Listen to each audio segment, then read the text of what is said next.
All right. Well, as we continue to admit people, I'll go ahead and get started and we can do some introductions and kind of go from there. So welcome, everyone. My name is Chris. I work for Human Restoration Project. I'm also a teacher. I teach digital media to 9th graders.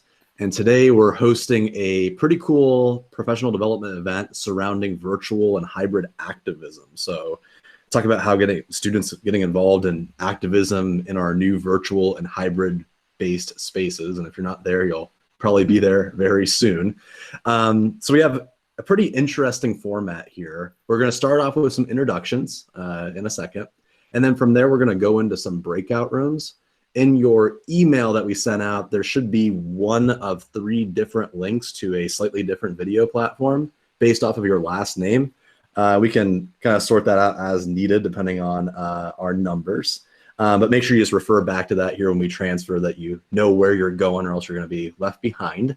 Other than that, there will be a spot for some asynchronous conversations. If you have like any outstanding questions or you want to connect with people, there's a link at the bottom of that email that will help you out to ask those questions.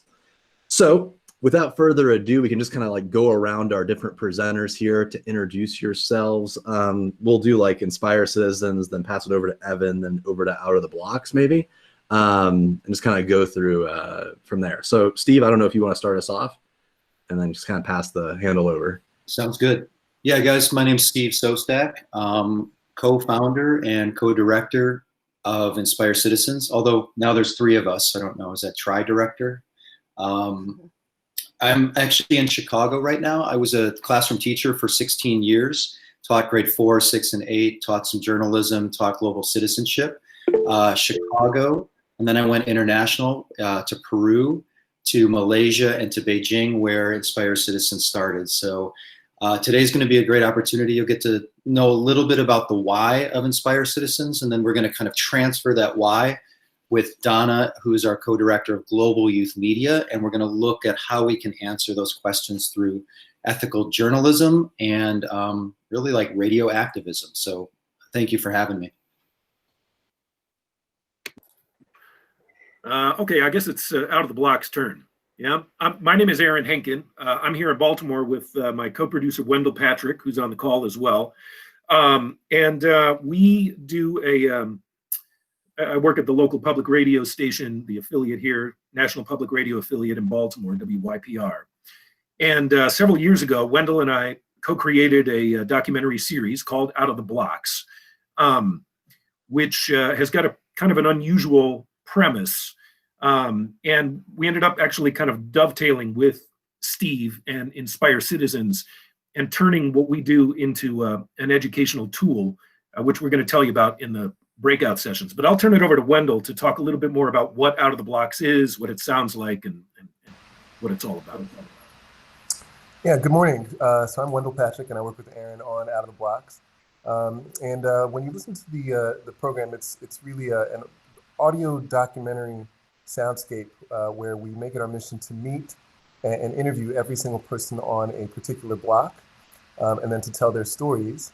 I'm a musician and a photographer, and so we also document each individual on the block with a portrait, and then I write an original musical score for each episode, often using sounds from the blocks themselves as a narrative tool. And so we've done about 24 blocks in Baltimore, and we've had the pleasure to travel to other cities as well with this particular model, and it's been great to bring it to the youth and introduce it to them as a tool to both meet additional people and also expand their own knowledge of oftentimes their own cities.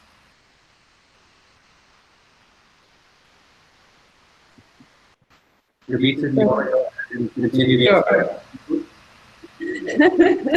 So I'm Annie, and I am the Deputy Director of Inspire Citizens. And I guess I would say if my focus is on anything, it's on personal and collective well-being. But I'm totally driven by the why of Inspire Citizens that Steve referred to earlier. And so, you know, with him and Donna working together on the global youth media element, I'll be speaking to you with Evan Whitehead more about what does student activism and student voice look like when we're thinking about the embedding of social emotional well-being? Evan, do you want to go ahead? Sure. Good morning, everyone. My name is Evan Whitehead. Just started my 23rd year in education, my 11th year in central office administration. I'm also a national presenter, consultant, and speaker. My focus for the majority of my educational career has been in special education and working with diverse student learners as well. And, you know, for me, my why and my mission now has really been to focus on social emotional learning and well-being, not just for students, but for adults as well, especially given the time that we're living in. We know that it's a huge, you know, idea, and it's a thought that we need to focus on. And also my work, I'm a mental health advocate as well, and pushing for the, you know, educator well-being and self-care as well. So we'll be talking a little bit about that during the sessions. Let's get Donna in there. Donna. Some of you know me. I'm Donna Guerin. I'm entering my 21st year in education. I recently joined Steve with becoming co-director of Global Youth Media. And I am really excited to join this group because it does speak to my why, which is all about student voice and amplifying student voice. And so I'm just excited to be here, and I'm ready to learn along with you all. Guys, also want to thank Chris and Nick and Linda just for putting this all together. What you guys are all doing is fantastic. So if you haven't checked out, you know, Human Restoration's work, it's really, really empowering stuff that really gets into the real pedagogy and the shift in where education needs to go. And also, I see, you know, there are a lot of familiar faces here. So I would challenge us as we walk away from this session is to say, what are some next steps that, you know, we can use to pull out of the blocks and the Inspire Citizens work and the work of Kavita and Evan immediately into what we're doing this fall. So let's, while it is informal, let's also think about that idea of like, let's do something with this. Most of you, I think, you know, have a good feel for what Inspire Citizens does, in essence of our why, but I do want to just kind of bring it back to that mission, because everything we do hopefully is mission driven, and then we'll start to expand into where Global Youth Media fits to that, and then we'll just kind of, maybe we can get a Q&A / you know, Impossible Dreams protocol going on how we can start to launch that type of work in our classrooms, because I know a lot of you guys are diving in a couple weeks, so we want to do everything we can to support you guys, okay? So let me see if this works. All right, let's click on that. Can everybody, yep, there we go. You guys see all yourselves now? So I'm gonna flip over back to here for a second. So this is just a frame where we're going. These were, in essence, the 3 questions that we're gonna try to walk out of here with some answers for, so that, again, we can, you know, be ready to roll after walking out of here, and we can experiment for the next couple weeks so that you can work on this with your kids after you guys get your class set up and get everybody feeling well. So, you know, introducing activism, promoting voice, like Donna mentioned, and that idea of a virtual environment, because a lot of us will be starting virtually, but also in a hybrid environment. Platforms and organizations, so we'll talk about some of those as we unpack some things, including in the out of the blocks work, obviously. And then that idea of coaching students through process of change, right? So just so you can see, this is a visual that you could take from something like that Simon Sinek, that really famous Golden Circle podcast, right? The TED Talk, where if you're gonna look at Inspire Citizens, our what is, we took target 4.7 from the SDGs. You know, we're looking to educate students to become civically conscious and then do something with that, but also linking it to their learning, right? So we're applied learning for active global citizenship and sustainable development. How? That's hopefully what we do, help you guys to do that. And then in the middle, we've identified sort of a bullet point list of whys. And schools we work with, they'll go sometimes different directions, but really all of these things are interdependent. Sustainable development, social justice, wellness, social emotional learning, and ethics, right? Everybody can still hear me? We're good? Thumbs up if that's good. Fantastic. This is what we call our student impact profile, right? So again, a lot of you have seen this, but if you haven't, just taking that why and asking kids to really apply their learning to impact change in sort of their personal community, local community, domestic community, or global community, right? And what we're really going to focus today, even though all of these things are important in terms of the how, that idea of media makers or design thinking, that idea of compassion and empathy, which is so key if you're going to be immersing yourselves in community and using media to amplify voices, right? But is this concept of how do we do that in a media environment or in a journalism environment in particular? Because that's really a fantastic way to make anything you're teaching an applied learning outcome, all right? And lastly, those of you that, again, if you take what we had in the center, and again, we'll send you guys all of this stuff in the chat afterwards. This is our empathy to impact cycle, right? So the elevator pitch on this is what you saw in the middle is ideally what we want kids to start to care more about, right?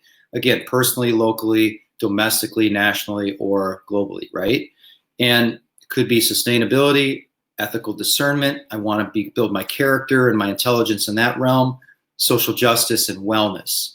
Where the media component, especially the virtual component, especially comes in, is this piece of going more deeply into the awareness of our world, our civic consciousness, right? And the idea being is that we want to take some of our standards, especially language development, which is happening in any class that we do, and start filtering it through how are we becoming more aware of the things we care about, including our communities? And then what are we going to do with it, that action component?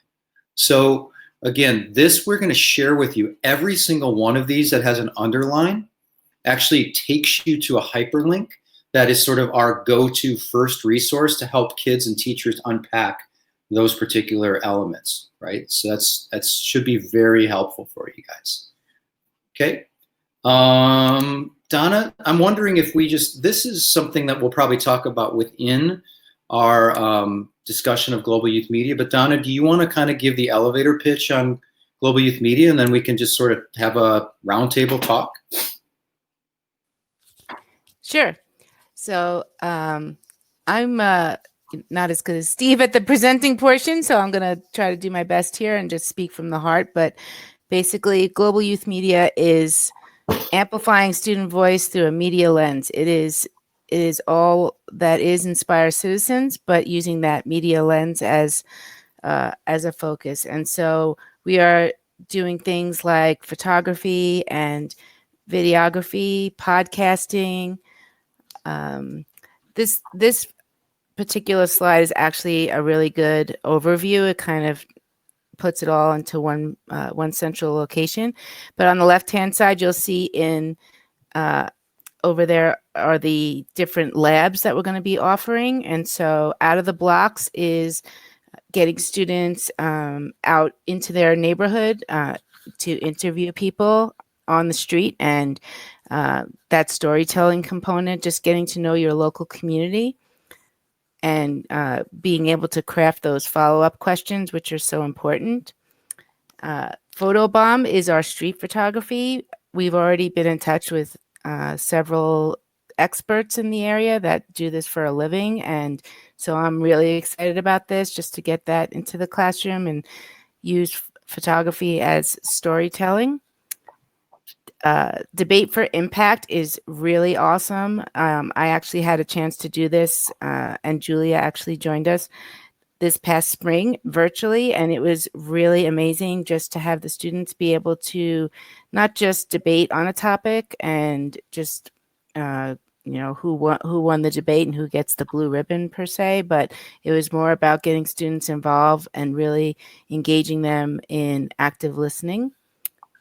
And I think really quick, I want to jump in on this one, guys, because we know right now, especially in the States, that we're so polarized with the way that we are, divided into, politically, but also in the way that we interact with each other online.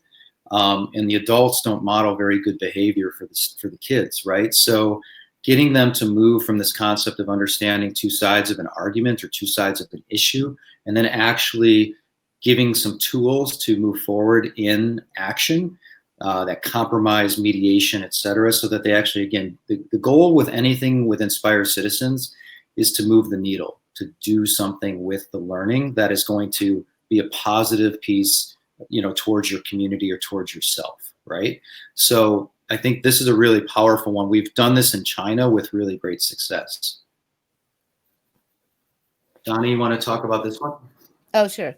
So this one is, we're calling it Sound Waves. It's basically taking a walk outside with your microphone and just the importance of sound. So, a few things that we've talked about is just, listening to nature, and we've talked about using sound in and out of context. I know I've done that myself with my own students, where you have them record sounds and then they come back, and when it's out of context, just they're not able to ascertain what the actual sound is. So just using those sounds on the street and the importance of that. And when you're podcasting, that idea, there is a tech component to it, right? Even ideally, we could, we do a lot of this work with people that just have a phone, right? So how are we utilizing and getting to know the tools that we have in ways that we could still capture those sounds so that they're audible and that they're telling and setting the tone that we'd like.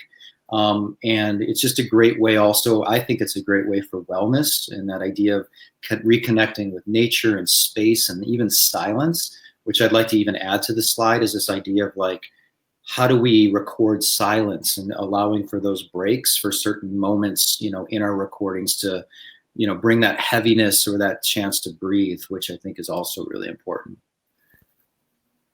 Donna? This is one of my favorites. We're calling it Culture Shock, but we are really looking to have a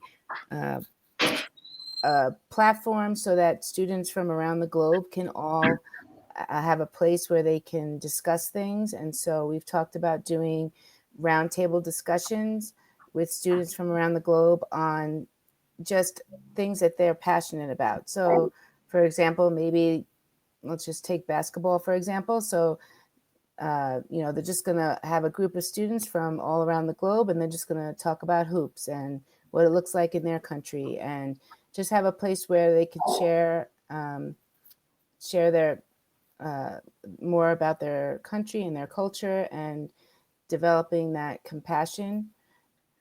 Yeah, and guys, this picture is actually, we actually bring out of the block sometimes 2 schools that we work with internationally. So this is them in Seoul, South Korea.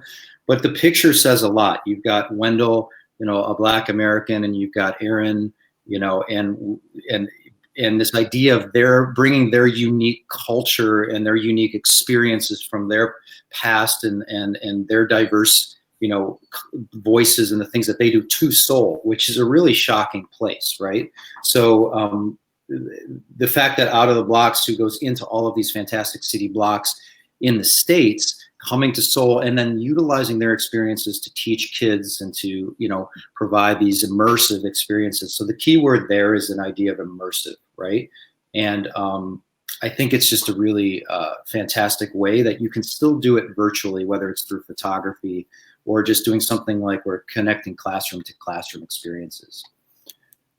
Ooh, I just lost that. I'm sorry, guys. Last couple, Donna? This one, of course, for those of you who know me, is near and dear to my heart, as music is everything for me. But this one, we're talking about doing tiny classroom concerts. So allowing students a way that they can share their music and writing their music or sharing their music. Also, the importance of keeping the arts and music in the curriculum. So learning about different genres of music, and also unpacking lyrics of different music, and also using it as a way to amplify voice for activism. So I know I did with my own students, where we unpacked Sun City, which was Little Steven, and how he used that album and to create awareness for Sun City, and just the power of music. And here you can see, this is Robbie from Bali. So again, this idea of you bringing a Balinese musician and activist, he's very much into environmental justice. This was actually my classroom that I had turned a corner of it into an actual live studio.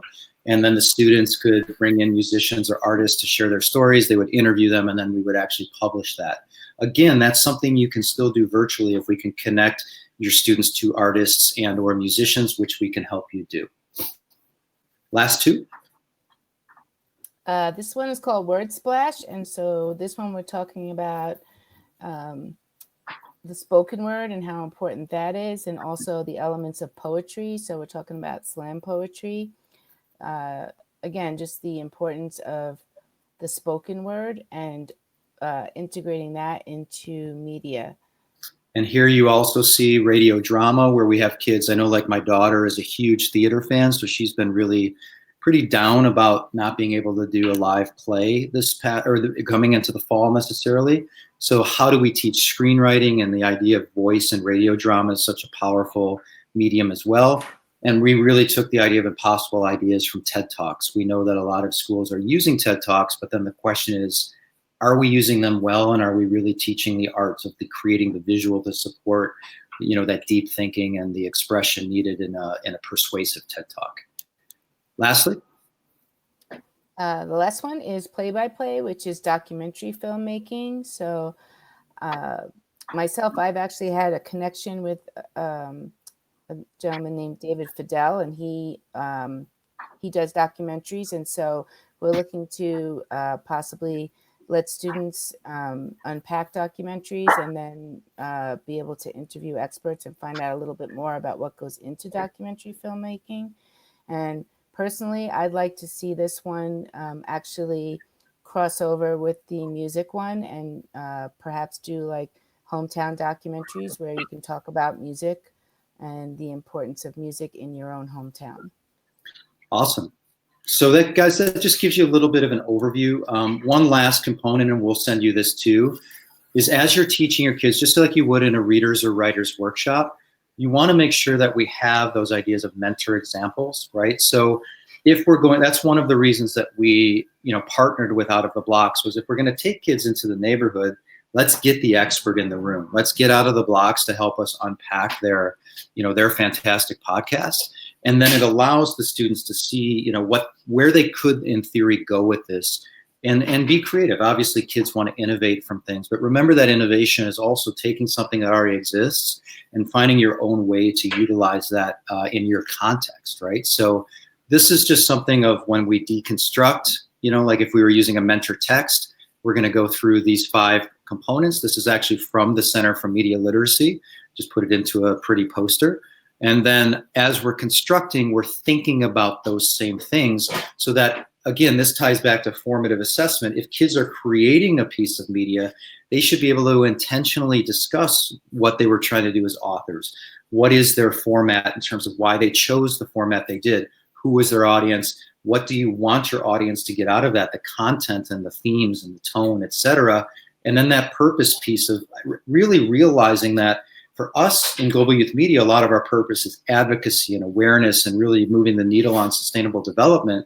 But also there's purpose in media that's driven by power structures and profit motives. So again, getting kids into that type of thinking can be really, really critical. So I think that's sort of the fast pitch. Let me stop sharing my screen for a second and get everybody's faces back here. Can everybody see, are we back to normal faces? All right. Yeah. So I'm just going to throw out the first question really quickly, and maybe you guys can talk a little bit about whether it's questions you have, but how are we going to promote, this idea of virtual activism coming back in the fall? Because I think, part of that activism piece I'm going to throw at you guys is also, we're in the middle of a pandemic still, right? We're in the middle of a reckoning with, systemic racism. How is it that we want to transition back to the classroom for that healing piece, and then really empowering change? Because we are definitely at a crossroads, right? Anybody want to start? Julia, you're always so good to get us started. What are you thinking? Right on. So many things. I'm so inspired. So let me me ground one of them. I know my vision includes looking at like radical self-care as the foundation of activism, that we must take care of ourselves, that oxygen mask, that we have to take care of our own vision of the world, what we need in the world in order to truly activate ourselves in the world. So I'm looking to help my kids kind of make some sense of where they are, get a vision of where they want to go, kind of identify those places inside themselves that they want to activate. So they get to create like that personal activism point too. So not just personal passion with projects, but like personalized action plan. But what part of you do you want to activate to become an active member of our what's happening right now? So radical self-care, radical self-awareness. And then I am looking to everything out of the blocks, everything you're working with, Donna, to really become not just the platform and the framework for that activism, but I want to collaborate. I want to collaborate with classrooms around the world. That's, I think, the magic part of what you're doing here with Inspire Citizens. You're creating a launch point so that we can activate our kids in a way that we're able to create that grid, that connecting the dots of not just classrooms around the world, but activists around the world. Like, who are we? What do we stand for? It doesn't matter how old you are. What do you want to activate in you so that you can make a difference in what's happening right now? And so you can understand what's happening right now. I just want to say, yeah, let's get Abby, and then I want to get Clancey in too, because I want to hear a little bit of his context. really quickly, I just want to say that I love that piece, Julia, because I think that, I mean, if I look at just the way the past 4 or 5 months have impacted me, I have felt it's impacted me in a sense that I have been paralyzed. I haven't been able to tap into a source of energy and motivation. It's just like it's something scrambled. What drive I had before quarantine has scrambled. And I know that kids may be feeling similarly. And I think that the activist part, or taking those action steps, really is about is healing, because you go from being this passive position of what's been happening to me, things are happening to me, to then taking action and, you know, moving forward through that and becoming empowered. I think that's really part of the healing. Clancey, you want to give us a little, and I see Ricardo's over here too. So Clancey, you want to give us a little about who you are, where you're at, and tell us your thoughts. My name is Clancey Emmanuel. I use he, him, his pronouns, and I'm from New Haven, Connecticut. I just finished my first year of teaching. I was a software engineer for 3 years, and I graduated with a degree in electrical engineering before that. So I'm a little bit all over the place.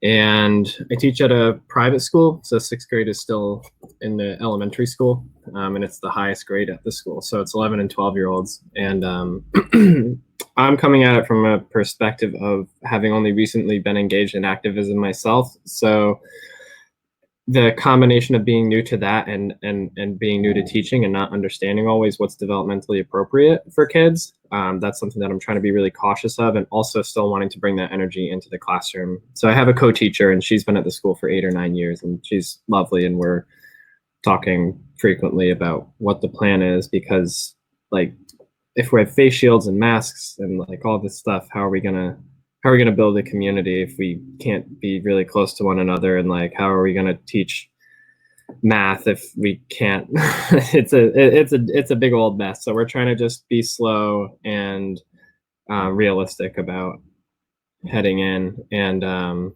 yeah, I think, like I said, I think the thing for me is that in my situation, I can go to a protest, I can throw myself on the line, I can do this or that, and I need to like figure out how to, like I said, bring that energy to the classroom in a way that's developmentally appropriate and doesn't just like accelerate things too quickly for the kids. Or just that's where I'm at. First of all, that makes a lot, and really quickly, the group that's here, you've got a lot of 5th grade and 6th grade teachers, so definitely connect with everybody here. A quick side note too is in that empathy to impact, I know I shared it really quickly, but in that action part where it says things like creative expression, for advocacy, for participation. It doesn't have to be something where you're sending your kids out to the streets, right? For example, and that. But you know what I mean. I think sometimes, even when I started in this type of work, that idea of activism is sometimes, I think, even that word in and of itself. When I work in China, I can't use the word activism, right? So it's that becomes a very threatening word for a lot of people, and we'll talk about that in a minute too.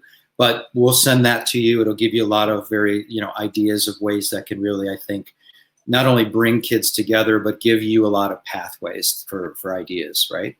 So, cool. Ricardo, talk to us about where are you at, man, and just tell us about your story and your thoughts. Oh, sorry. Were you talking to me? Yes. Hi there. I am Ricardo, born and raised in Panama. So I was looking forward to the presentation of the Tri Association. And born and raised in Panama. We're coming in 2021. It's still on, but we're pushing it back a year. Yes. So I'm a Spanish teacher, and I've been working with PBL, but more focused to PBLL, project-based language learning. And we've been using a different framework. So I was very interested with the one you were showcasing. And other than that, I just moved back to Panama after working in New York. So I was there introduced to the SDGs and worked pretty hard. I incorporated that into project-based language learning and looking for opportunities, especially I was at an IB school where, part of CAS and all of this, students had to go out and fulfill 30 hours of community service per year. So it was very, so I still look forward to creating more. I do resonate and follow with what Julia had mentioned about like during this current impasse is to actually look out to online groups and classrooms around the world to connect and try to make this virtual connection at some point, because I think this is going for the long run. And the other thing I would be interested, being an international teacher, I taught in the US for 10 years. Well, no, yeah, 10 years. Then 7 years in the Middle East, in Oman. And if the borders get to open, I'll be making my way to Shanghai. Sadly, not to SAS. That's awesome. Yeah, I'm based in Beijing, and we work in Concordia and Shanghai a lot. So we'll definitely connect once that happens. But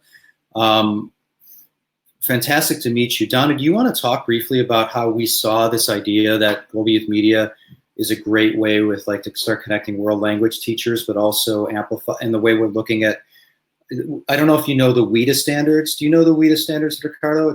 It's mostly for English as a second language learners, but we're actually looking at using WIDA standards to support language learners and help world language teachers see that PBL can be a way for more immersive learning, right? And Donna, briefly, do you want to talk a little about what you were doing? Sorry. We just thought, how powerful would it be if we could connect world language teachers to have real authentic experiences? So, for example, if you're teaching Spanish, how cool would it be to connect with a 6th grade classroom in Spain or in Mexico and have them, the possibilities are really endless. I mean, they could do roundtable discussions, they could do mini newscasts, they could do TED Talks, but have them have that authentic piece where they can actually connect with people that are of that culture and really be immersed in the language. And so we just think for world language in particular, this would be an amazing opportunity just to build those language skills and also have that authentic audience piece.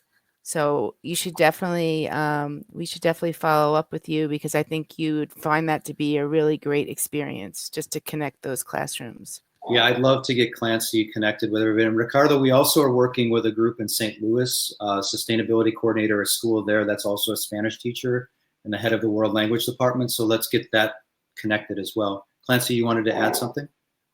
I actually had a question, and I'm not sure how well it fits into this line of conversation, but what I'm wondering, is my connection okay right now? Can you hear me?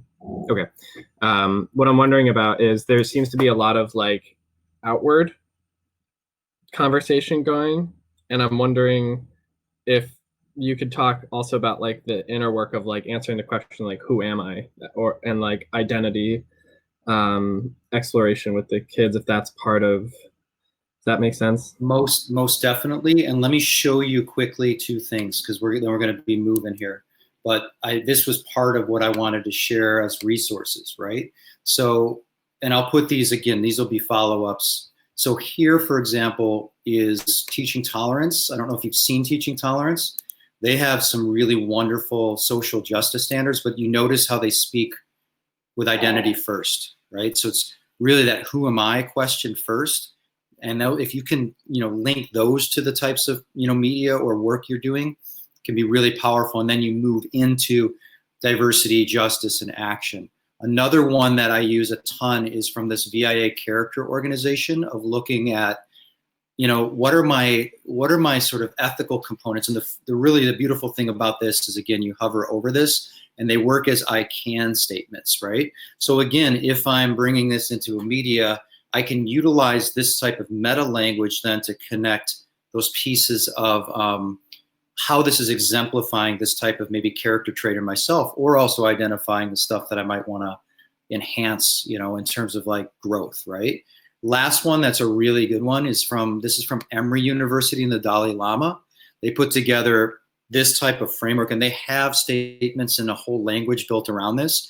But you can see, again, they start with that personal component of attention and self-awareness to the self, compassion for the self, and unpacking, that component first before you start building into more of a interpersonal awareness realm, right, and social realm. And the thing I love about them too, and this is where the sustainable development goals and stuff starts to kick in, is then you get into that idea of systems thinking and how all of this is really interconnected, right?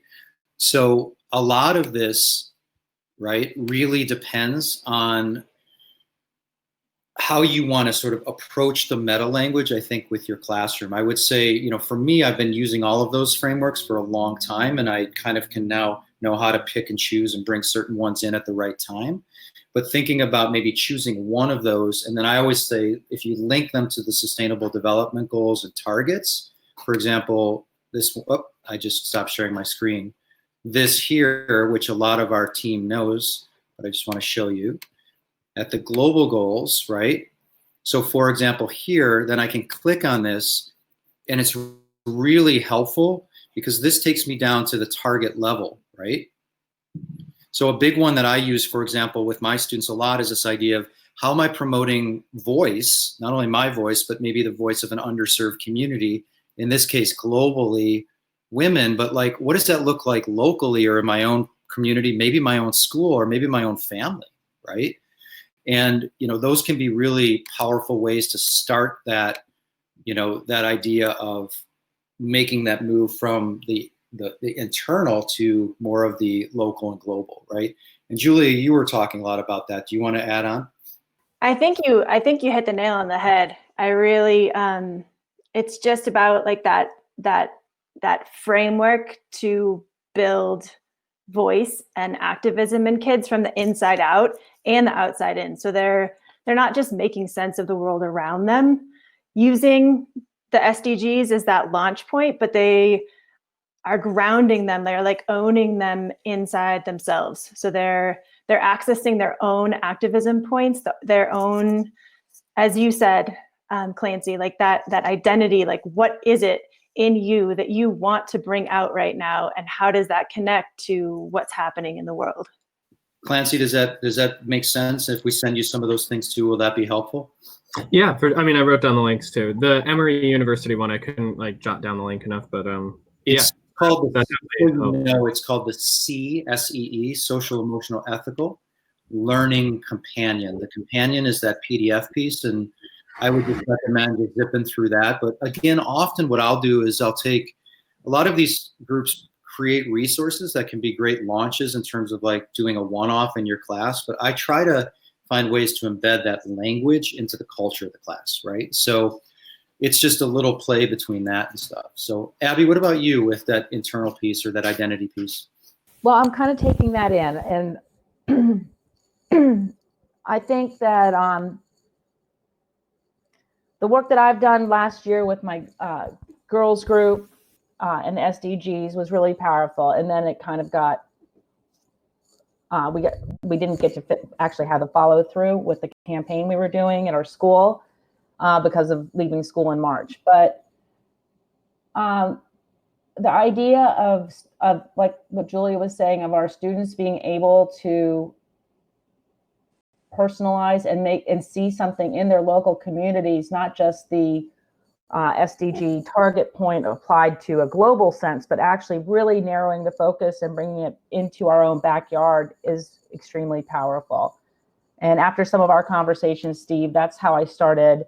That's really how I was my entry point into this work. Yeah, and we utilize, Clancey, a lot the word local, right, where it is trying to connect. But I really think you're that personal identity piece, and you got two people that just entered the room that are fantastic with that, with Evan and Kavita.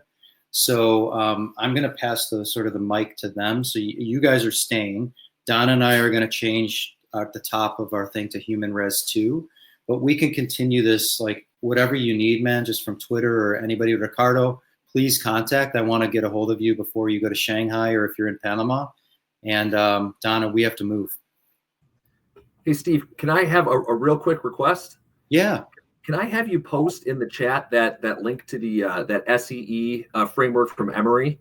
Of course. Because I was just having a hard time finding that particular diagram. I was able to find the website and some of the materials okay, but I couldn't find that exact one, and I thought that really captured it. You want me to put it in the main chat? Is that what we're looking for?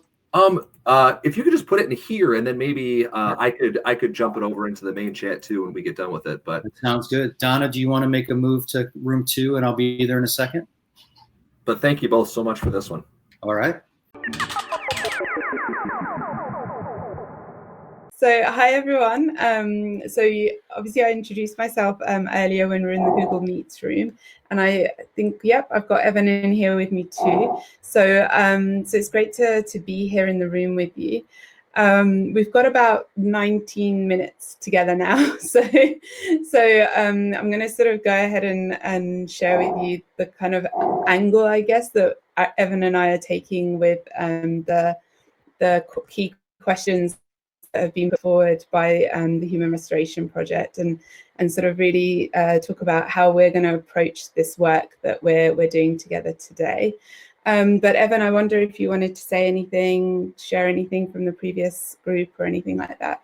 So I think, that as we go through this work and kind of our session today, really do some self-reflecting and in terms of some self-awareness, because a lot of the things that we're going to discuss in the journey that we're going to take has to do about, starting with ourselves, right? And even though we're talking about how can we support our students, but the main thing is that we have to be in that space to do that first before we can expect that from our students.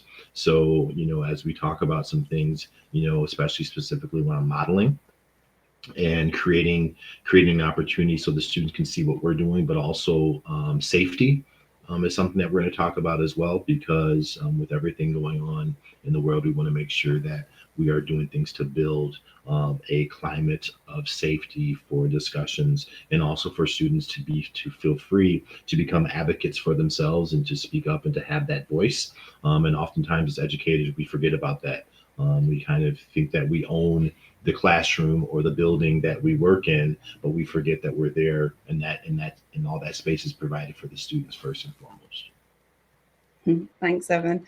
So I think Steve had asked me to speak a little bit to community, and so we'll get into that in just a moment. But sort of segueing more directly off what Evan just said, one of the things about creating a safe space is, promoting student voice to do that. But then in terms of the student activism, we want to extend that to creating a brave space, right? Somewhere where they really can own their ability to be active and, create opportunities for them to really sort of speak out for themselves, as Evan said, starting with self, and then extending that out to the unsung voices, the unheard voices of the community, which can really think about, this idea of, okay, when we're talking about the unheard voices, it can be literally the planet, meaning, you know, the animals, the plants, you know, the wildlife element, but also those communities that, you know, need some promotion, some sort of idea that, you know, really, okay, on this digital platform, maybe they don't have as much access as we all do. You know, maybe there are some equity issues that are underlying and, you know, really sort of preventing them from being activists for themselves. So what we decided to do, Evan and I, is to really have this time with us as interactive as possible. And so in the chat, I've put a Padlet that I'm hoping that you all can access. And rather than creating a new one with each room, I've sort of decided to keep it going. And, you know, sort of you can read some of the things that people in the other rooms have added and then add your own. So the invitation for the first sort of 4 to 5 minutes is just to look at the first 2 columns initially and really think about, what is your definition of student voice? What is your definition of promoting activism? So, you know, I'd invite you to go through a bit of a sensory experience. You know, what will it look like? What will it sound like? How will it feel as an environment for yourself, you know? When we asked some grade 11 and 12, they took it to another level in terms of their poetic sort of metaphors for what it would also smell like, what it would also taste like. So feel free to get as creative as you like in expressing your voice as to what you understand student voice and promoting activism to be.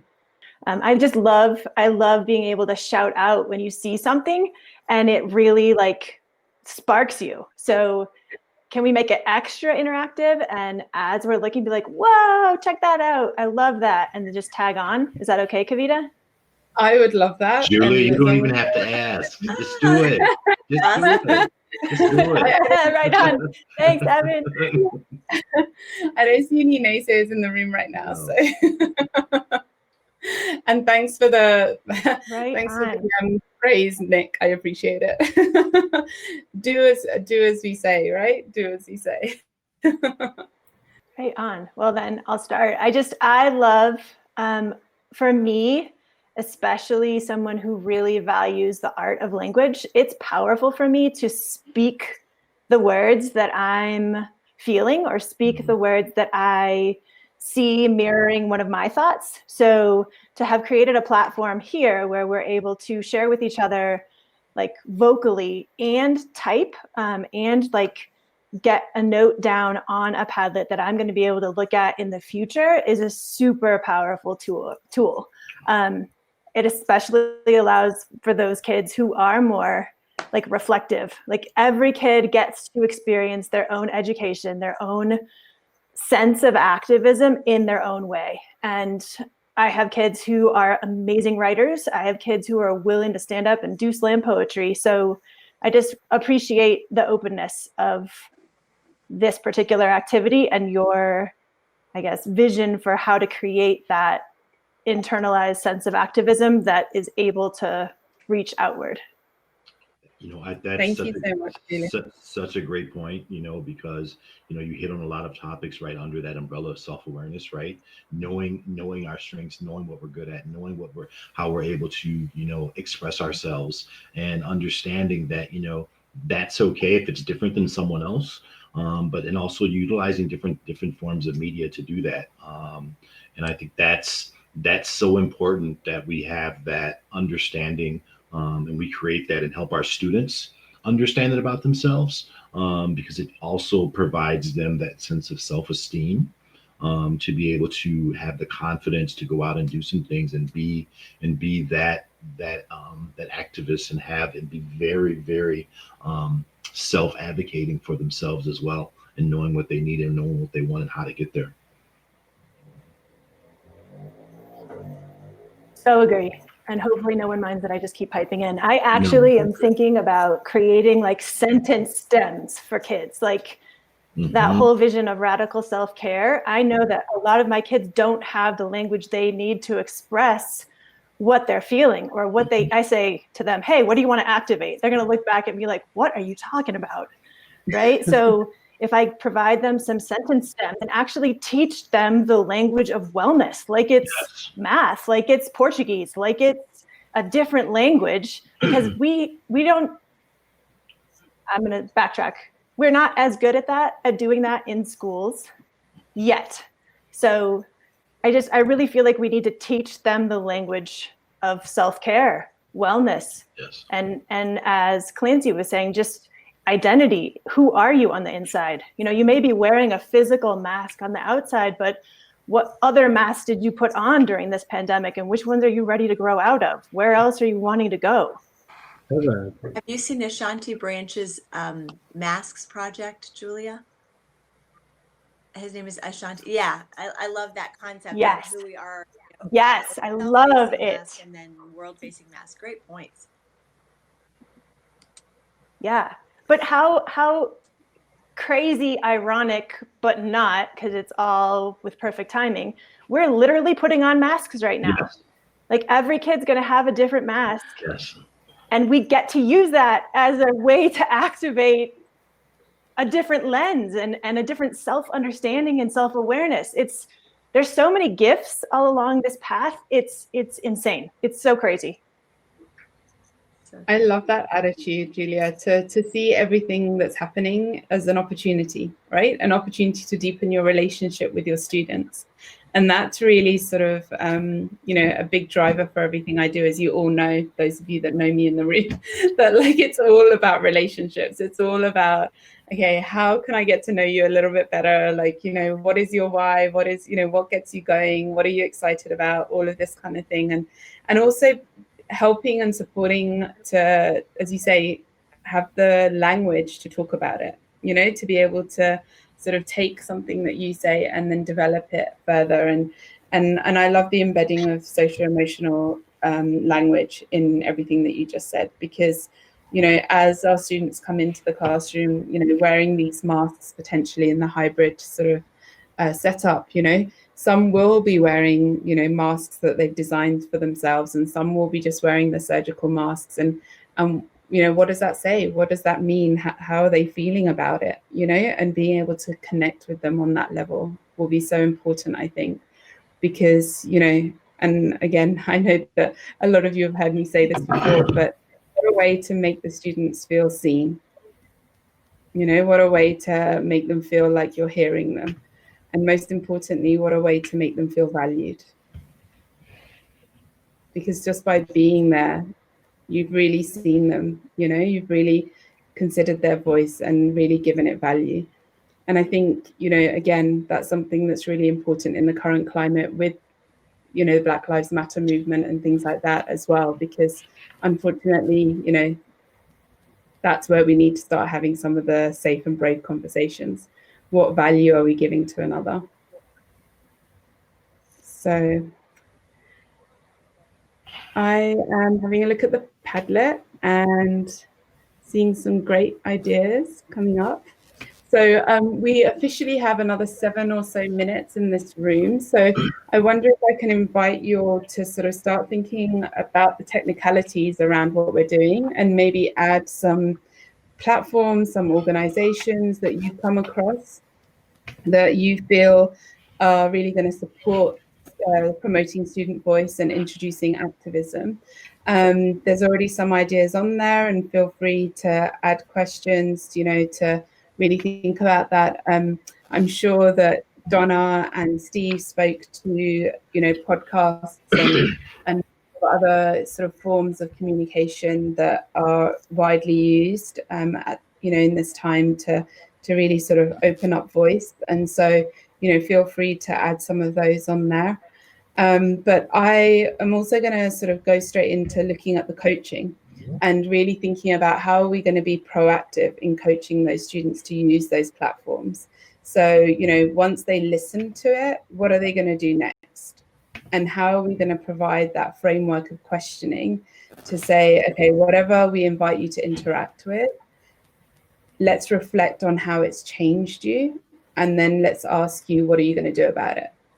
And I'm sure that my friend Evan is just laughing at me because he is known for saying that to me, that like when I get upset about something, the question I get asked is, So what are you going to do about it, Kavita? Yeah, I invite us to do the same for our students. Can I chime in for just a second too? Is that okay? Yeah. So one thing that I'm thinking about, like just putting my HRP hat on, in terms of planning professional development, a lot of times we have to think about, and we prompt teachers to reflect on what are those barriers that are preventing you in your context, be they real or imaginary, because so often some of the barriers that we have aren't actually barriers because we don't bother to test them. We don't bother to push up against them. And so we don't know that they're real until we actually try.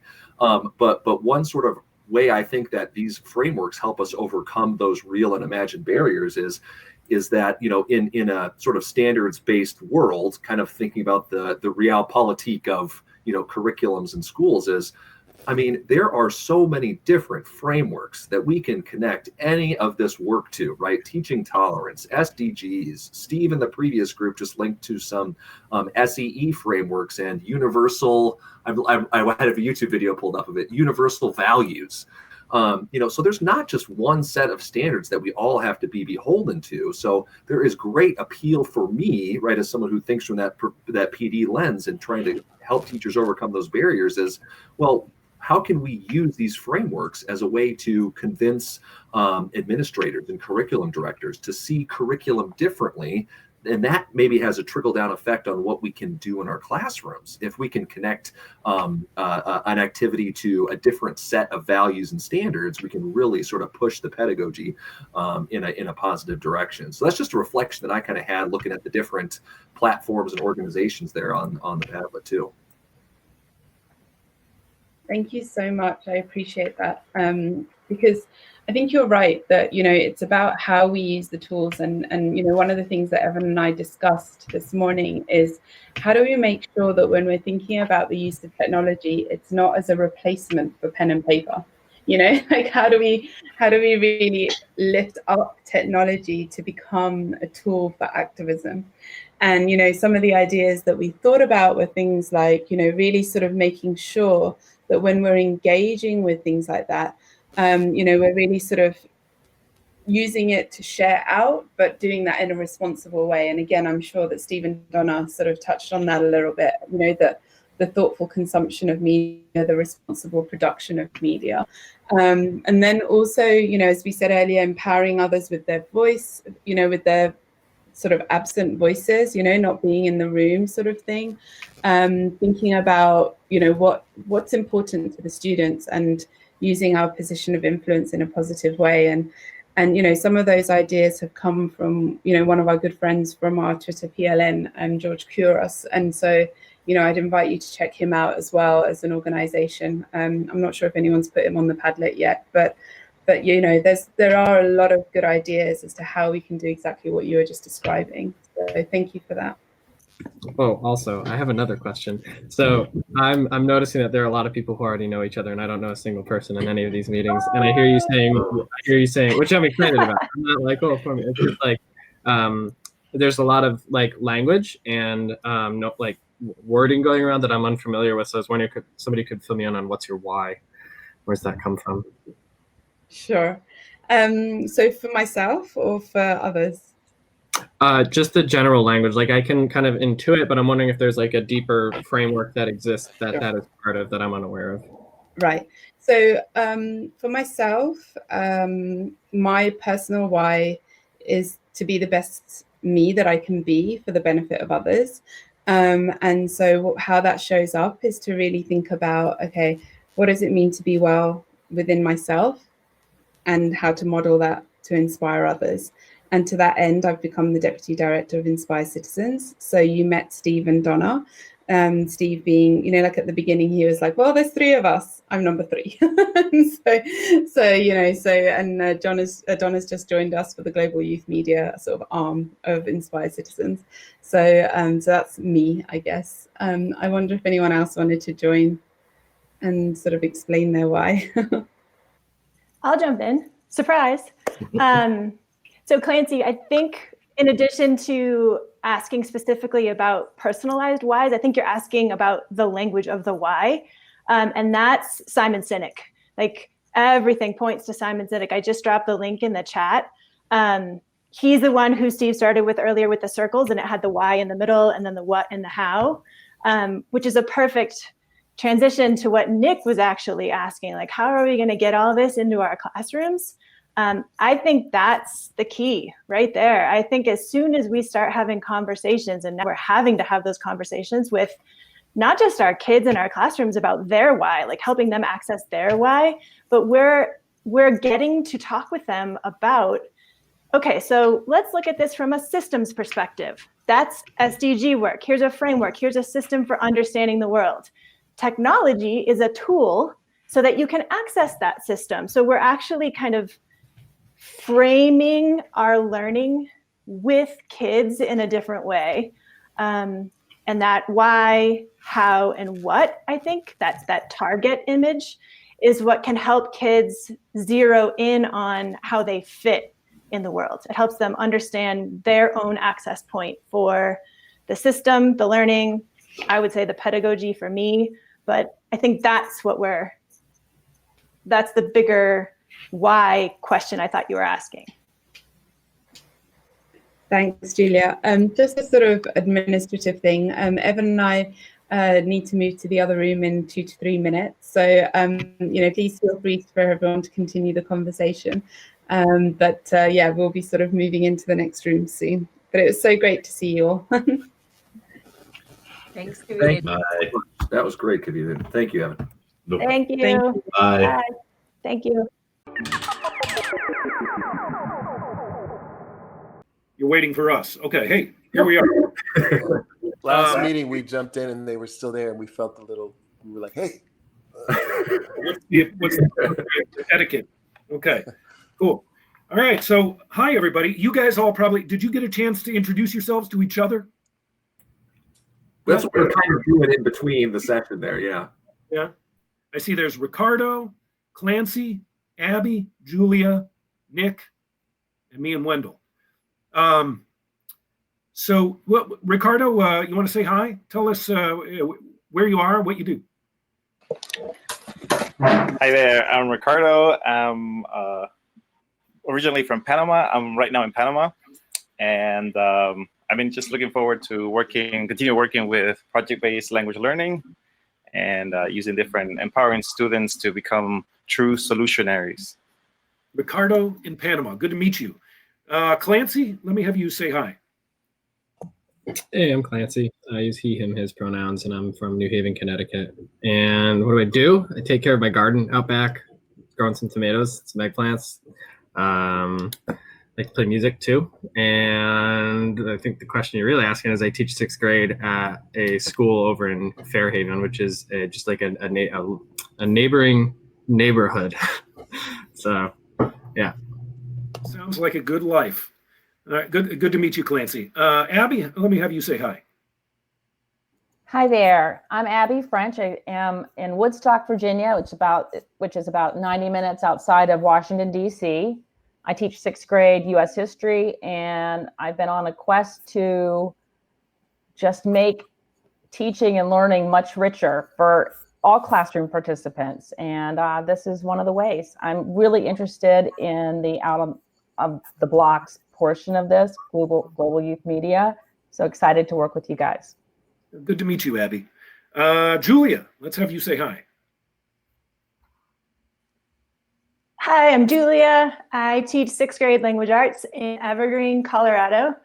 A huge believer and proponent of transformative pedagogy, truly see the world as our classroom, and am committed to connecting every kid I teach to his or her own journey in a powerful way. And I strongly believe that's through global connections, obviously technology right now and always.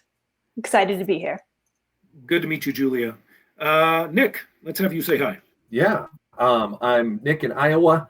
I teach high school social studies. I'm also the creative director here at Human Restoration Project. And I'm happy to facilitate, a conversation and get some learning done with you all today. Good to meet all you guys. So I'm Aaron. Wendell's here, and we're over preparers, so we actually have a slide deck for you. So I'm going to figure out how to share my screen here briefly. We're going to walk you through a couple of slides, and then we'll open it up for some Q&A stuff. Basically, we're going to start just by talking about how we ended up kind of randomly discovering that this documentary project, this podcast and radio show that we do, actually translates really well into an educational tool. We partnered up with Inspire Citizens.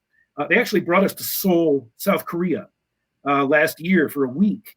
And I want to take you through kind of what we worked on with students there before they headed out ultimately into the neighborhoods of their own city to record interviews with strangers. When we're working with kids, we tell them that, this kind of thing, what they're about to do, to go out in the world with this sort of unusual mission. It's this mission to talk to complete strangers about their lives. And it's weird, right? Like our parents tell us not to do this, but our point is that this can actually be a really kind of profound experience and a really fulfilling experience if it's done, under the right, safe and supervised circumstances. Yeah, so while we're talking with you this morning, we're going to show you a slideshow of some of the faces of some of the people we've met and interviewed. So I do all of the music. I write an original musical score for each episode and also all the photography. So these are some of the photos that I've taken. And so these are from Baltimore, Maryland, where we are currently, and then also from some of the other cities in the U.S. that we've been to. And the reason we want to show you these faces is because we've learned something very profound about life from every single one of these people's stories. So on this particular slide deck, you can see on the left, we have Pamela, and she told us the story of holding her mother's hand as she died. In the middle is Michael, and he told us the story of getting shot in his face and trying to control his urge to take revenge on the person who shot him. And then on the right is Kemi, and she told us the story about opening her own African restaurant after immigrating to the US from Nigeria. So people share some really profound and personal stories with us. And it's amazing what people are willing to talk about if you are willing to listen. So we talk with students about this idea that, what we do is kind of a documentary leap of faith. It's rooted in this belief that everybody has got a story that's worth sharing. And we talk about the idea that our agenda is kind of a radical agenda, which is to say that we have no agenda. We just show up somewhere and we listen. And when we work with students, we invite them to make that their agenda as well, to show up, to listen, to be present, and to trust that there's a story to be told and to learn from. And I'm going to, we could tell you bios about every single one of these people in every single one of these photos, but in the interest of keeping things moving along here, I'll do a teaser for the podcast. You got to listen to the podcast to find out who the rest of these folks are. And I'll go to the next slide here, Wendell. Yeah. So as Aaron said, we want to make sure the students know that they should trust that there's a story to be told. And then we ask you to think about the question about whose stories get told and whose don't, and why that is.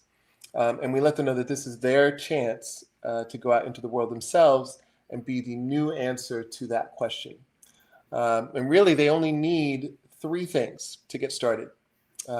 Those 3 things are courage, curiosity, and empathy. And if they happen to have a microphone and a camera with them, that's helpful. But you don't need those things to get started in terms of having a meaningful conversation with a stranger.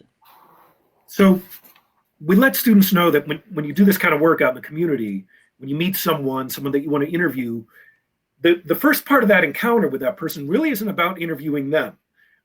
It's about introducing yourself and in a sense, letting that person interview you. We tell students your job is first and foremost to really just be authentic about who you are, to be transparent about what you're there to accomplish. Who are you? Why are you there? What do you hope to learn? Answer these questions before you ask any of your own questions. We talk about this idea that disclosure begets disclosure. That honesty begets honesty. Yeah. So there's a saying that goes that when you share power, you gain new powers. And so we train kids that with each new person that they meet, they should ask that person, who else do I want to make sure that I meet around here? And that's really one of the ways that our show works is, we'll have a list of people that we have contact information for and scheduled interviews, but then those people will tell us who else in the community we should talk to. So we encourage students to do this as well, because when they do this, they're being inclusive and conscientious and immersing themselves in a network of organic relationships, which helps things move a lot more smoothly. So this is kind of a daunting prospect for students or grown-ups. We talk with our students about the idea that in any group of people, you've got your extroverts and you've got your introverts. Anyone, you know this. Some people, the first time you meet them, they'll share their life story with you. Other people, they're going to keep you more at arm's length. And we prepare students for the fact that they're going to encounter some people who are going to be less talkative than others, who maybe aren't going to want to have anything to do with them. And that's okay. That's natural. That's human nature. And don't take that personally. That's part of this experience. And instead, we really encourage students to concentrate their time with the people who do sort of light up when they're proposed with this, encounter. People, and they'll be pleasantly surprised at the number of people who really do want to share with them in really kind of profound and surprising ways. So we train students to work towards two primary goals in their documentary encounters. The first is to think of an audio-visual tour. Right? So to collect a palette of different environmental sounds and images, and then also a description of what's behind those sounds and images to help create a sense of space. And then the second thing is a compelling story, which includes, or these are two sort of things to shoot for, an anecdote and a reflection. Yeah, and we'll talk more about each of these elements here briefly. As far as the audio-visual tour, we train students that the more sounds and images that you can collect, the better. You've got your camera, maybe. If not, you've got a microphone at least. You can use that microphone like a camera. You can get close-ups of certain sounds. You can get wide shots. You can collect these sounds, and after each sound, you can ask the person that you're talking with, what are we hearing? Let them paint a picture with words to describe their space, what happens there. You can record a person just doing what they do and talking about what they're doing. You can record someone interacting with other people in their lives. And you can end up with a really sort of a cinematic experience by using your microphone as a camera. Yeah, and so we like to stress the idea that when you do an interview, the questions that you ask are obviously important, but it's really listening to the answers to those questions is even more important. And so we encourage students to think of an interview sort of like fishing, where each question is like casting a line in the water, and then you watch the bobber, which is as you're listening to the response. You'll get some nibbles to your questions, and you want to keep casting, but eventually you'll get a bite on one of those questions. And so you want to make sure that even if you have sort of a pre-existing set of questions, that you're focused on the response, because that can guide you to what you want to ask next. So to continue the analogy, right? Like you've got a beautiful fish on the line now, meaning someone has really opened up and begun telling you a meaningful, compelling, personal story about their life. And we encourage students to think about this moment as, you're still wearing the hat of interviewer, but you're listening actively. And you actually, at this point, you kind of want to switch hats and put on the hat of story coach. There's a story there. There's a story there. And your job now is to really take your time with that person and help them in a way to tell that story well, to tell that story completely. Yeah, so we mentioned before the two main ingredients that we want to sort of help students gather. One is an anecdote, which is a sequence of actions that builds the momentum and raises the questions that are going to be answered. So stringing together a series of actions. So this one thing happened, and then that led to this next thing happening. So that doing that makes the audience feel like they're moving toward a destination. And then the reflection, equally important, is the moment when someone clearly says, or explains this is the point of this story? We really kind of invite students to adopt the language almost of a movie director at this point in a conversation, and to really, you can ask a storyteller to rewind. Let's go to the beginning of that story or that day. Set the scene. Tell me a little bit more about that. You can invite a storyteller to. Oftentimes when I'm interviewing people, I say, let me pause you there. Let's zoom in and really talk about what was going through your mind at that moment. You can really put into focus certain moments of a story. It's like collecting multiple camera angles. You can do this by not being afraid to kind of control the conversation a little bit and ask sometimes the same questions over and over again in different ways, and kind of solicit different details along the way.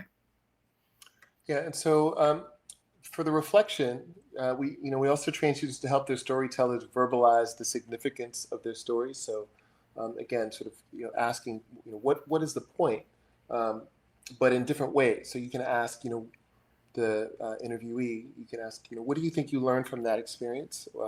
How did that experience change you as a person, or what is the moral of the story? So there's different ways to sort of get to that reflection moment, to get the interviewee to express it clearly.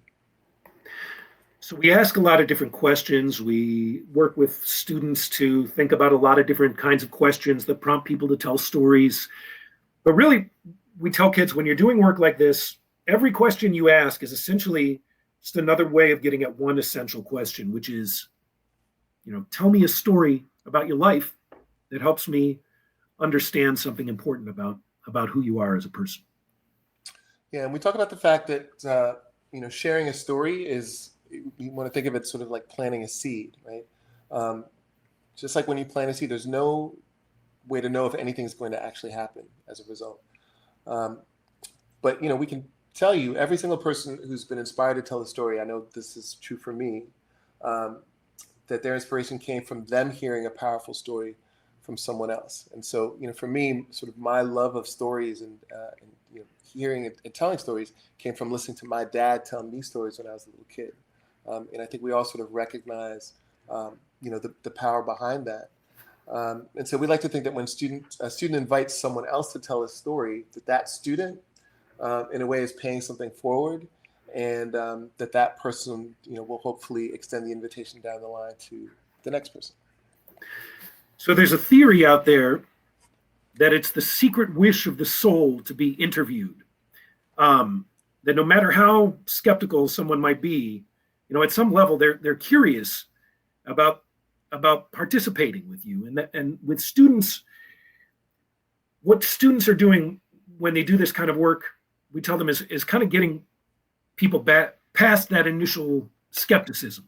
And in the process, I hope that these students learn, that when someone realizes that your only agenda is to be a patient, active listener, there really is no limit to what can happen next. Young people have been really surprised at the depth of experience that total strangers will share with them about their lives. And hopefully they'll learn along the way that it's actually very deeply validating to have someone take a genuine interest in you as a person, no matter who you are. Yeah. And so there's a quote that I actually first heard from Aaron, and I've heard him say it many times. But that quote is that the universe is made of stories, not atoms. And so we like to leave students with the idea that stories are the most important tool we have for shaping our reality, and the reality of others, frankly. And that stories can put us in the minds, eyes, and hearts of other human beings. We all have examples of how stories have created empathy. And for students, this whole experience flexes that empathy part of their brains, and it's intimidating at first, and it does take courage for them to do this. We've seen students sort of, struggle with that initially, but through the experience, when we see kids come back from the experience with their footage and their stories, and sort of the success of having broken through that, sort of that barrier of not being able to talk to someone initially. They're really, honestly, truly lit up inside, and it's just a huge accomplishment for them. And hopefully, what they've learned is that even though they're in school surrounded by really great teachers, that they can treat everyone that they meet as a potential teacher in that moment. You don't just learn in school, but anybody who's telling you a story is teaching you something. So, all right, I think I just unshared the screen. Is that correct? Are we all here? Okay. So that's kind of what we do and sort of what we learned about turning this into something useful for students.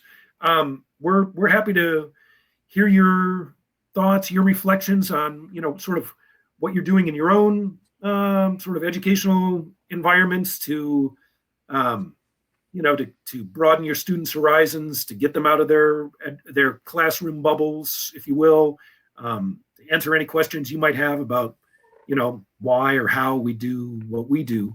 I'm not sure how much time we have before we get shuttled along to our next portion of the morning, but we're all ears and the floor is open. So.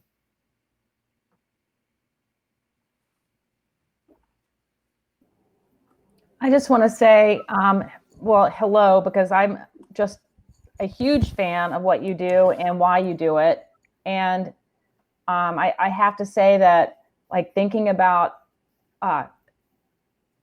helping my students move into this role and this type of project is so empowering and so exciting. And I think that it speaks to just such authentic, real impact for their lives, for kids, and being able to connect with a subject, a person, developing empathy from it, developing connection, and how that then reframes like how they see themselves and their community. I wonder, like, with everything going on with the pandemic, how that will impact this type of work, at least in the immediacy. But I know there are certainly routes around that. But I just want to get started doing this, whether it's students interviewing people in the school building as a community or, on the campus. I think, that's a place to start, zooming in, going very kind of localizing. And then, I don't know, I just want to do this. I want to support this platform. Well, I'm grateful to hear your enthusiasm, and I can tell you it's not rocket science. It's a really simple idea, and it can be done. Look, Wendell and we're struggling with the social distancing world, and it's totally ground to a halt, the normal formula of the way we do things. But we're figuring out ways around it, and having people record remotely. I think for students, you could actually, if you think about yourself as maybe sort of an executive producer role, where maybe you can look around, as you say, to the people in your immediate educational environment who aren't on your teaching staff. Maybe they're on the janitorial staff. Maybe they're on the kitchen staff. Maybe they're in other supplemental transportation services or whatever. There's a whole world of people that make a school work who aren't teachers, but who can be treated as teachers. And, you can have them, you can record Zoom meetings very easily, or other social media, or platforms where we're on with each other live. So, you could, I think, very easily set up a situation where, you reach out to these other folks in your educational community, or just in your daily life. Maybe it's the person you get coffee from in the morning, or maybe it's just someone in your place where you live or in your own neighborhood, and say, hey, would you be interested in letting students interview you about life? I mean, you could probably get some people to bite on that idea, and then, set your students up in these sort of one-on-ones with them. And I think Zoom in a way makes people kind of more available than having to run all over town sometimes. The ultimate sound quality, is a little more lo-fi, but it's actually kind of liberating. Well, I think it's a way to look at it, like, that's a great way to turn kind of a stumbling block into a stepping stone, for sure. Yeah. There's more access, really. Yeah, truly. Yeah, and now, hopefully you don't mind me piping in, but as we start to question more the stories that are written down in books, and as we teach kids how to dig deeper into that level of inquiry, just the idea that we can shift the storytelling to an active, proactive, actually, experience of the world where we are using our own self-awareness to help kids tell their own stories and collect the stories of others that are just as valid, just as authentic, just as powerful as the stories that have been told over and over again in history. This is such an access point for true voice and reflection about the power of story, the power of the single story, the power of who the heck did write down that story in history, and what is the story of like the first racist person, and how, like, there's just so much to connect to here. I think it's too, phenomenal. I'm really excited about it. Being able to examine a single point or a single event or a single time right now, like this moment, from different perspectives translates really beautifully to being able to examine, this topic in U.S. history and understanding it's not a singular story. There are multiple ways that we have to go about looking at it, like the stories. For sure. Like, who told that story? What was their bias? Why did they tell it like that? What are they bringing in? What's the context? Like, all of that, to just be able to see the microcosm and the macrocosm at the same time. Like, this is how it's been in the past. And I wonder, how can we use our own lenses to change that perspective now? Yeah. Well, for us doing the show, it's been amazing for me. Oftentimes when we'll have interviews with people that are older, 60, 70, 80, 90, and Aaron will ask them about specific times in their life, and they will share stories that usually tie into something of great historical sort of global significance. And hearing those individual perspectives has then made me then go look up about something that I really I'd studied, I thought I knew about it, but again, hearing an individual's perspective can be really eye-opening. And I think, I'm in my 40s, right? And so I can imagine, we can see, like, when you have a young student, speak to somebody who's been here for a really long time about something particularly something that they're learning about right then and there, it can be really transformative in a way that that learn in a different way from learning in the classroom. Yeah, it makes stuff that seems like it happened a long time ago when you read about it suddenly seem much more immediate when you're hearing from someone whose parent or whatever grandparent told them a story about their own life, and it's all of a sudden you're hearing a first person source connecting you with something that seems so remote in a book. Mm-hmm. Yeah. I'm curious what the arc is from you two having never met students in a room to kind of like that first stage, if it exists, of like, how do you, if they don't already know, how do you welcome them to the power of story and finding their own story in a way? And is that a step in the process, or do you go immediately to, we're going to go interview these people? Like, how does that sort of how do you help them internalize? Right. Yeah, that's a great question. So we've been at this a long time, and we have a pretty big body of work. Some of it may be a little extreme to play for students depending on their age, but we have the stories we hear are all different kinds of stories. They're, they're stories, tragic stories, they're triumphant stories, they're love stories. And so we have enough stories in our archive that we can sort of pick and choose some stories, maybe that lean toward younger storytellers, and share some excerpts of what we do as we talk about, the idea of this documentary project of ours. So we'll share some excerpts, and then what we'll do is we'll invite students to pair up and take turns interviewing each other. And the activity oftentimes that we'll do is we'll say, we're going to give you one story prompting question. And that's the only question you get. And you're going to interview this student, this fellow student, for 4 minutes. But you don't have a list of questions, you have one question. And the real challenge is to be a good listener and to figure out what the next smart follow-up question is, to take that student either in another interesting direction or to invite them to speak in more detail about what they've just said to you. So it becomes this exercise in, flexing your active listening skills. And for some students, that 4 minutes can seem like forever. But for other students, we'll all come back together as a group after pairing off like that. Some students will say that time flew by and we had just really gotten started talking. And those conversations sort of are sort of an indoctrination into what they're going to then reach out and begin to do with people maybe that they're not so familiar and comfortable with. Hey, Aaron. Yeah. Do you guys have, excuse me, any resources about like first steps in class, like to do with kids, or first steps that you you found successful? Like, do you have those anywhere? Any? Well, Aaron, do you want to talk about your deck?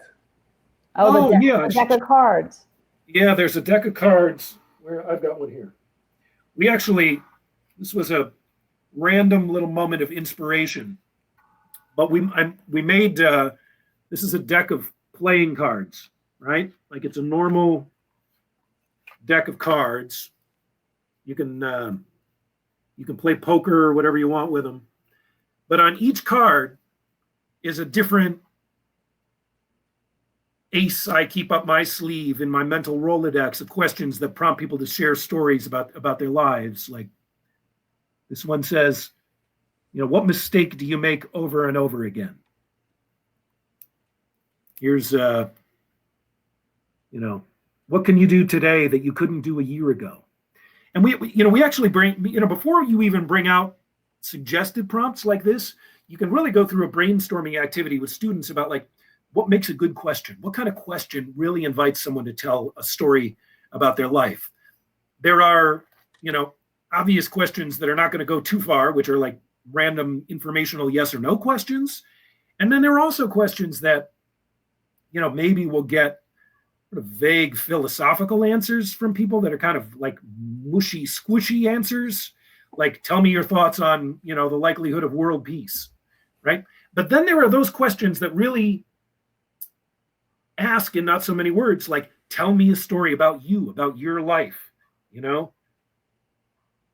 what was your most recent lie? What problem are you currently grappling with? So, you can work with students to come up with a short list of good questions that do prompts. I'm running out of these. I got to reorder. But I've got a small supply of these decks. I always give a bunch of them to Steve and the Inspire Citizens folks. It's also, frankly, they're web resources that you can probably Google, conversation starting questions and and sort of prepare yourself, stack your own deck, if you will. I actually have that deck, and yeah. I love those. And I think like for Clancey, Julia, other teachers, like this would be an awesome way to start the year. This would start like set the tone for the importance of reflection and the importance of listening to each other. I just hit me when you were talking about some of those questions. That's how I want to start it with my sixth graders this year. They are definitely turbocharged conversation starters that get you beyond sort of the small talk. And I mean, if we all had started at the beginning of the session answering one of those questions instead of just saying our name and where we are and what we teach, we'd be at a different place with each other, sort of in terms of our understanding of each other. So, yeah, it's definitely diving feet first.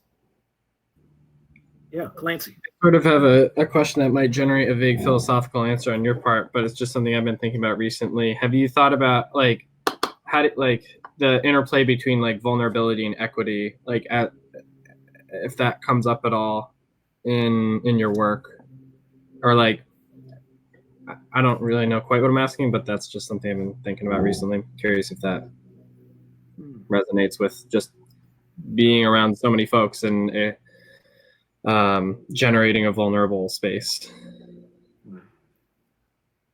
I don't know. Wendell, you got thoughts on that? Well, it's a good question, and it is.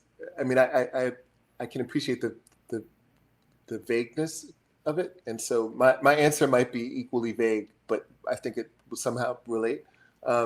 So one of the things that we do with our show is we don't.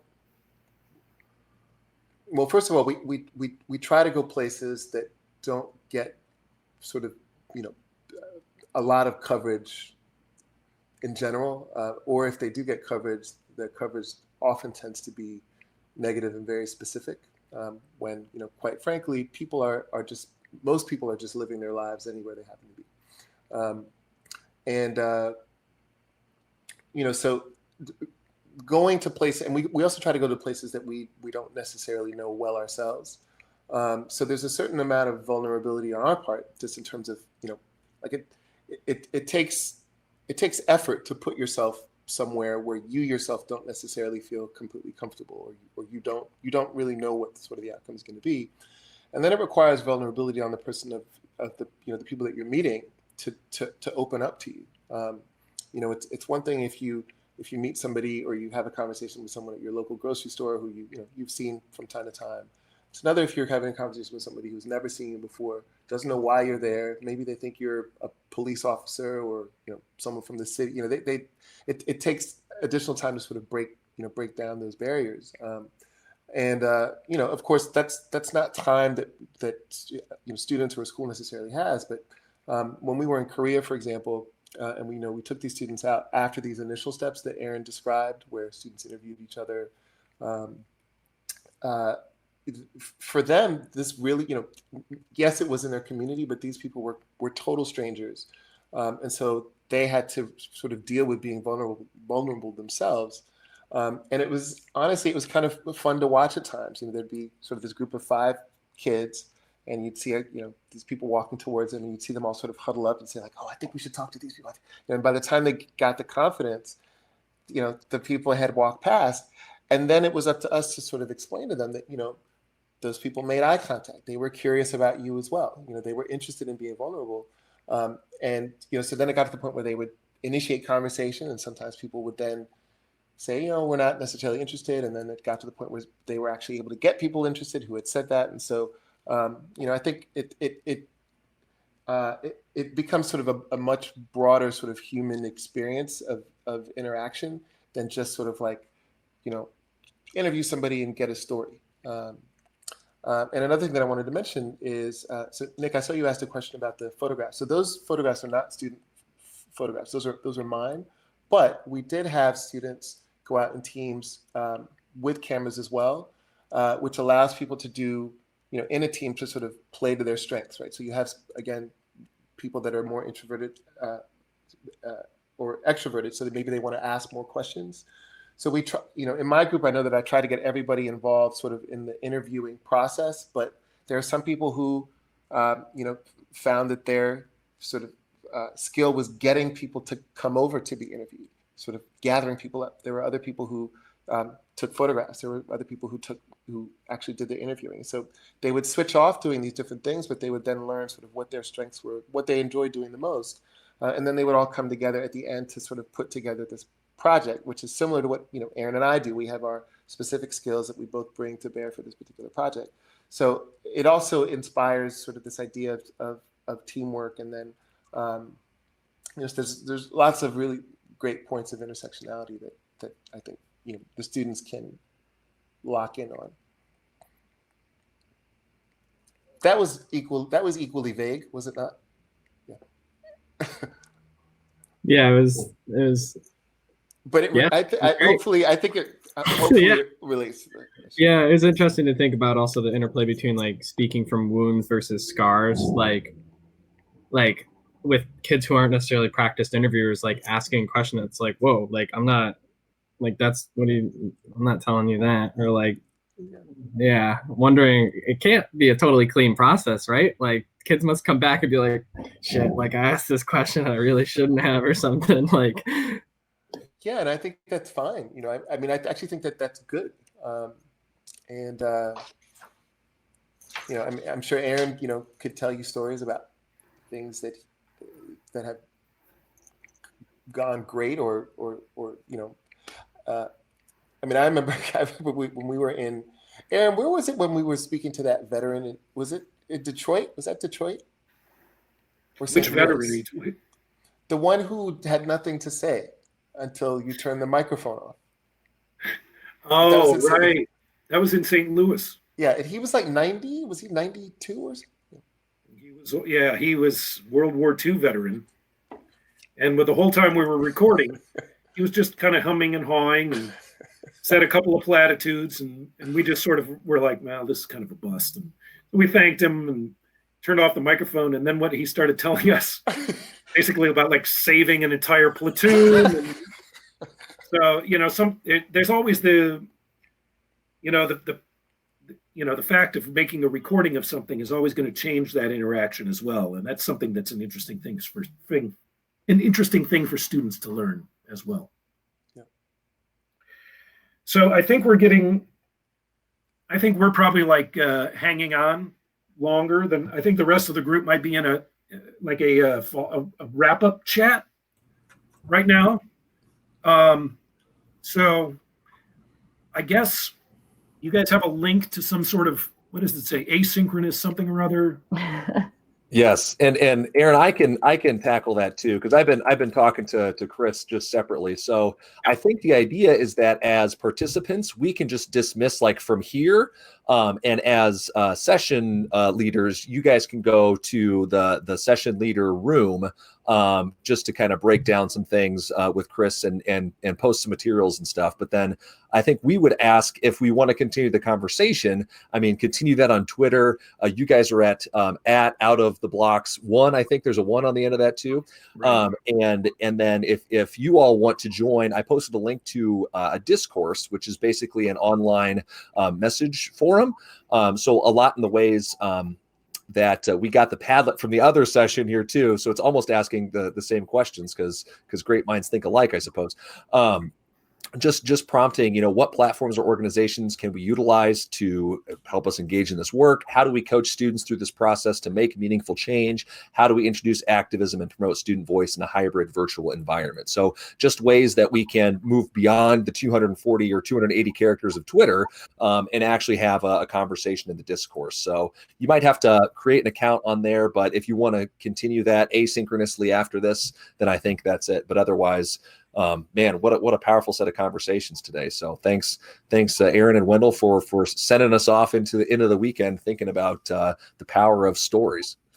This was a cool way to start the day. I'm glad to meet all you guys and excited for you and wishing you well as you get ready to start this, I'm sure, extremely unusual school year. Good luck with it. Absolutely. Thank you so much. All right, take care, all. Thank you all so much. Yeah. Take it easy. Thank Bye. you. Bye. Bye.